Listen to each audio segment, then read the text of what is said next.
সে ছিল এক ছোট্ট ছেলে, যার হাতে ছিল শুধু একটা ফুটবল আর চোখে ছিল বড় স্বপ্ন।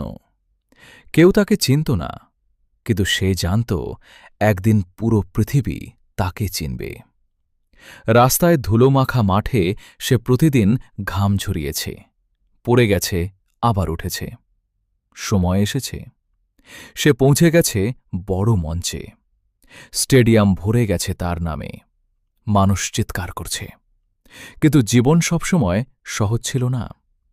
আঘাত এসেছে, ইনজুরি এসেছে।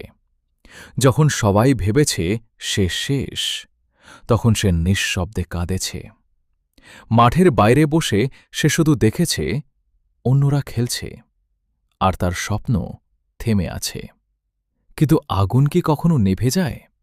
না, কারণ সে নেইমার, যে ব্যথাকে শক্তিতে বদলায়, যে কান্নাকে জয়ের আগুন বানায়। সে আবার ফিরেছে, আর ফিরেছে এমনভাবে যেন পুরো পৃথিবী কাঁপিয়ে দিয়েছে। প্রতিটি ড্রিবল, প্রতিটি গোল, প্রতিটি সেলিব্রেশন, সবকিছু যেন বলছে, আমি শেষ হইনি, আমি এখনও এখানে আছি। কারণ সত্যিকারের যোদ্ধা কখনো হার মানে না। সে শুধু সময় নেয় আর ফিরে আসে আরও ভয়ঙ্কর হয়ে।